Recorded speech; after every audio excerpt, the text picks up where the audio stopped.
Jodha Akbar. So this is the treatment that Khwaja Sarah has chosen to give to Queen Jodha. If anyone, be it a wise man or someone from the dead, came to me and said that Jalal has fallen in love with Queen Jodha, I would still not believe it. Are you laughing at her misfortune? Are you laughing at the bad fortune of Rakaya? No, Resham. I'm not laughing at the bad fortune of foolish Rakaya.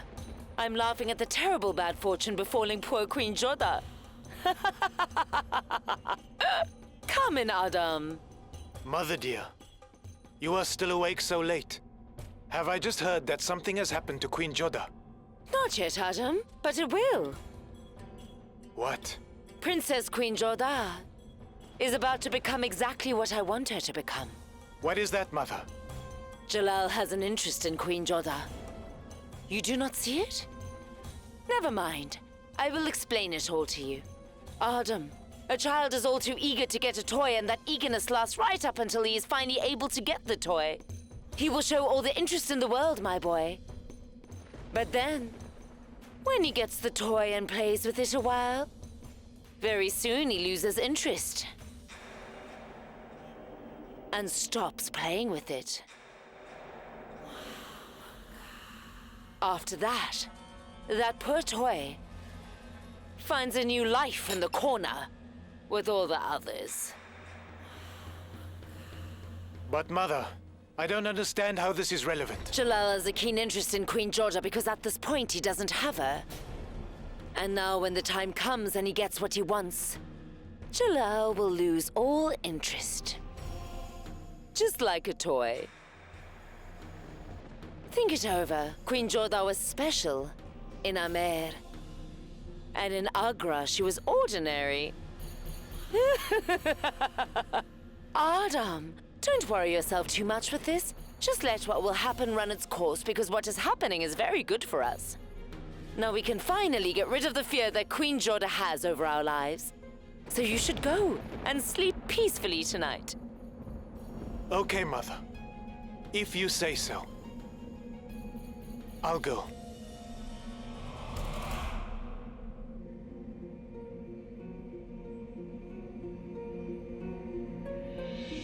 The medicine will have no further effect. There is only one way left for you to save the Queen's life, my king. She must be brought to her senses, and for that you need to find a way to get her blood warmer. And I fear the only way to do that is for you as her husband.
How did I get over here?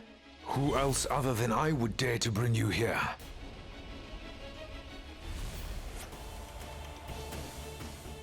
Do not touch me.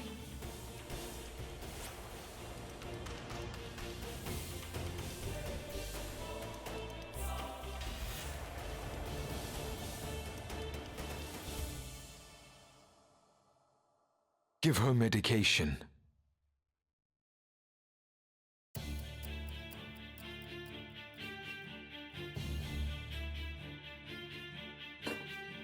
Morty? Please will you tell me the truth? Nothing bad happened to me last night, did it? I see. You want me to say exactly what happened between you and the king last night? Okay, I will tell you what happened. I will tell you what happened, Queen Jodha. In actual fact, last night you became the lawful and rightful wife of King Jalal.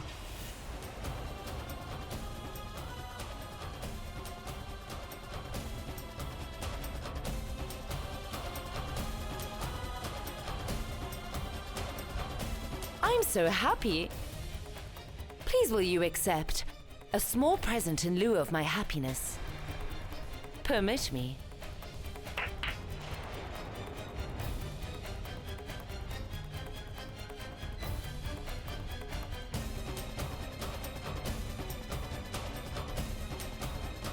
I am very happy for you, Queen Jodha. At least now the king will show considerably less interest in you. You should rest now. You need it.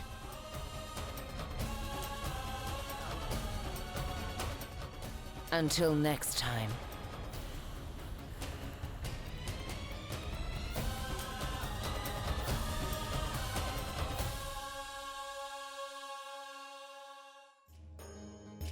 It is good fortune, my king, that the sky is clear. The storm is past now. The road ahead is clear. Say the word. When do you want to leave? King of Kings.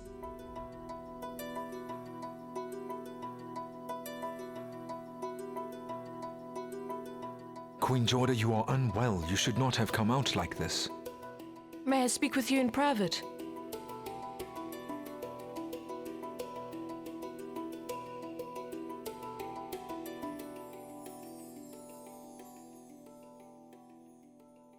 What is it, Queen Jodha?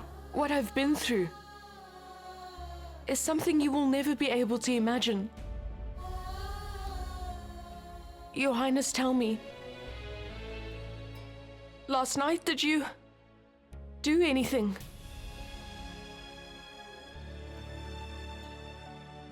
Queen Jodha, you can think it as either necessity or helplessness, but I had to do it.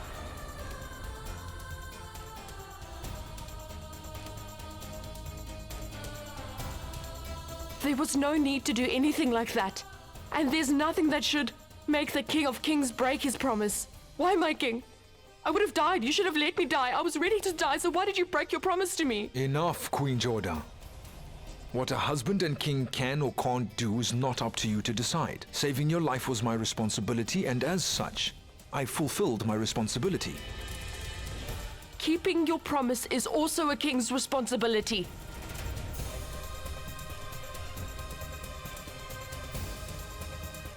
Please just tell me that you didn't do anything. I had resigned myself to my impending fate, but what I cannot bear is if you went back on your word and did what I so desperately pleaded you not to. Queen Jodha, I'm the King of Kings. I can do whatever I want without permission, and what I did was necessary. I said and did exactly as I please, and if I had the chance, I'd do it over, and no one would dare stop me.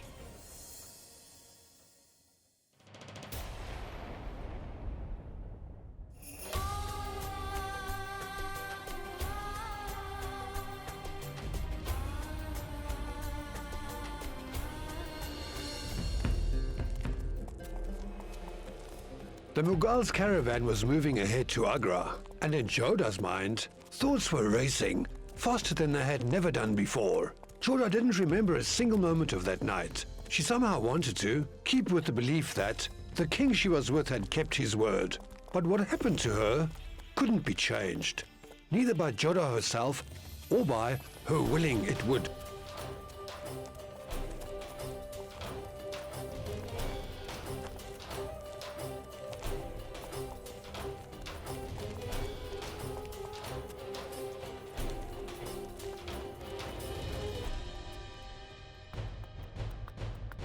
A messenger who had come from Agra unfortunately lost his way. Because of this, he couldn't catch up with the Mughal caravan. What was the important message he carried that was meant for Jalal from Agra? Jalal would find out about this incident after reaching Agra.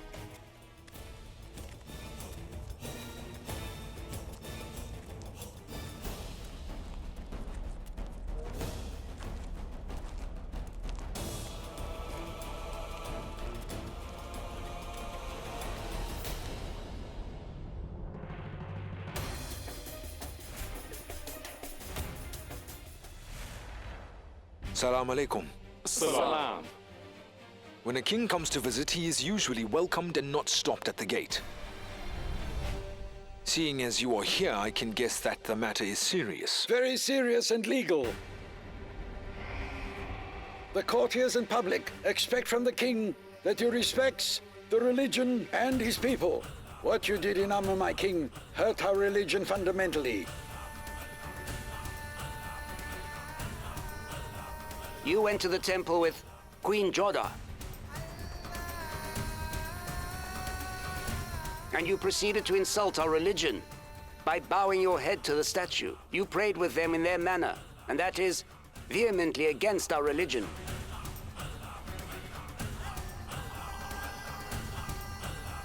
We know that the king is the head of the kingdom, but our religion trumps everything. The king should respect his own religion and abide by it as well. A king's duty is also to uphold religion, to be the hand of God. If the king himself does something that our faith and our religion expressly forbids, then a king doesn't have the right to sit on the throne.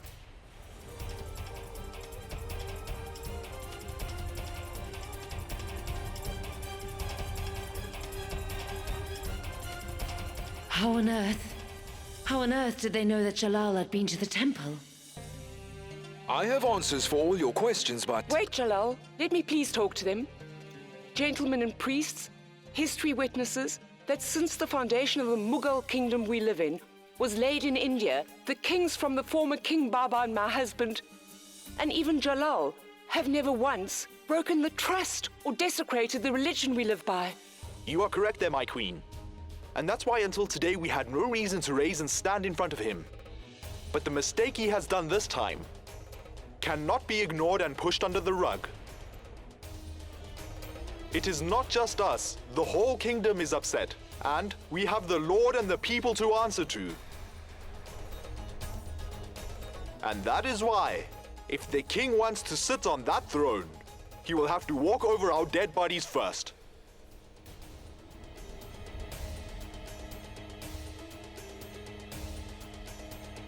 Yes.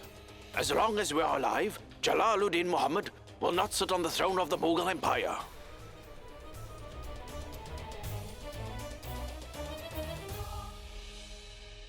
Excuse me.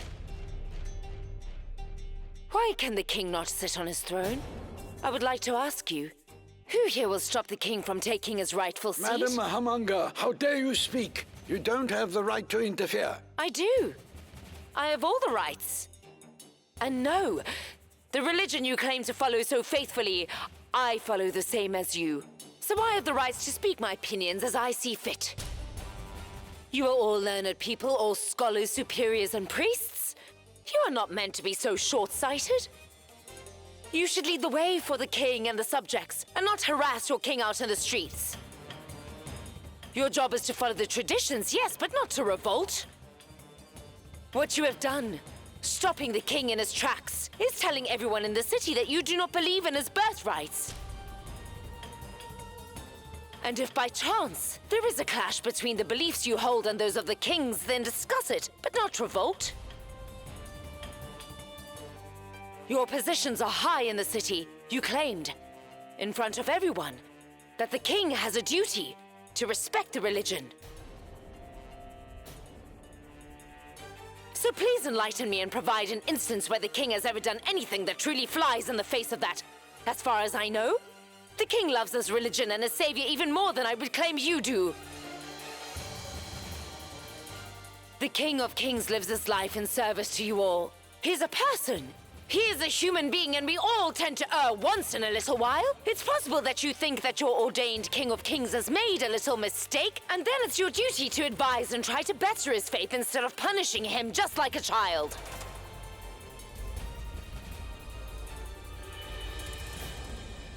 By being so pathetically stubborn and punitive and dumb, all you are doing is making the king and his subjects take a step back from your guidance, and that does not do wonders for you. Do you understand me? I think you may have forgotten. So then let me remind you all, the king is the reason we exist. The Mughal kingdom is not based on the religions found in this native land. It's the king and his fathers who brought here our religion from all across the world.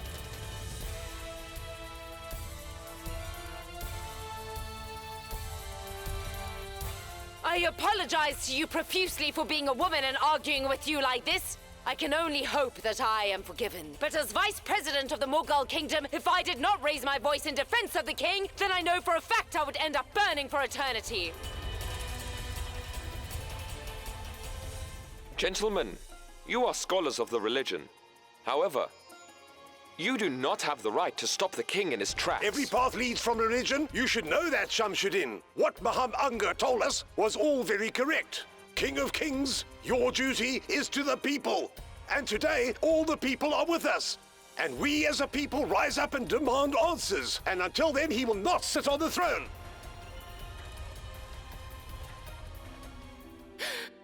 I'm worried. I don't know what will happen. I do not know if Jalal got my message or not. And what on earth will the priests actually do? I wish I could do something. Hoshiar, what is the news? The king, he is here. I think he wasn't given your message. And your highness, there is chaos at the royal gate outside. Oh, no, no, no. What do I do? You come with me quickly. Okay. I will answer them. What a true believer is, and what his duties are, I learnt that from you. I still believe in one God, same as you. I offer prayers 5 times a day. I give donations. I know every word of the holy texts, every single verse. And as a king, my choices are final. I always make the right decision. Tell me, what did I do wrong? What you did wrong was that you didn't do your duty to your religion. We are not allowed to pray to a statue. We are also not allowed to follow another religion. And that is what you did. Going to the temple was wrong. Bowing your head to the statue was wrong too.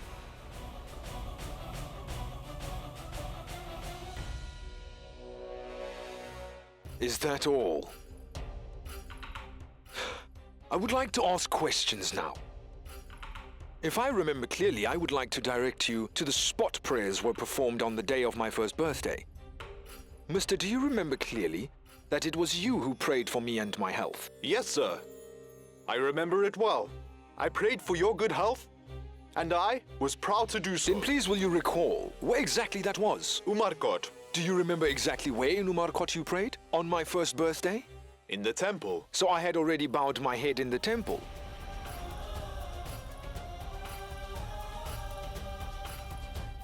He had come to pray for me. It was a Hindu king's temple. If this is a wrong, then I would suggest that the fault does not solely rest with me. It began with you long ago. Listen, religion is not based on where you pray. It resides deep in your heart. And I am the same religion as I was. I am full of devotion to our religion and tradition. The only problem is that you stubbornly refuse to see that.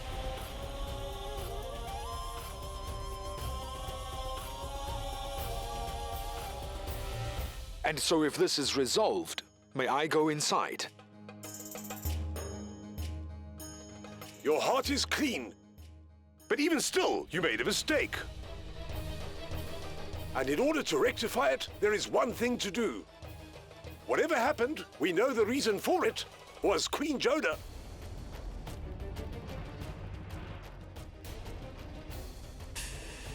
You can't go and she can't. And to rectify the mistake, you have to convert your new wife to our true religion. It's the only way.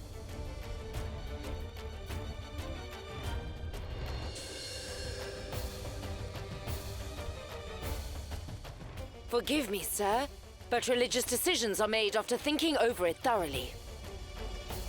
And though this is a good and noble conversion, it is not the right place or the right time. So I request of you to give us a night to consider it.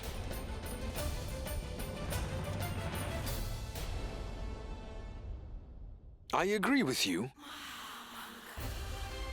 I'll give my decision in the courtroom tomorrow. I would like you all to be present there.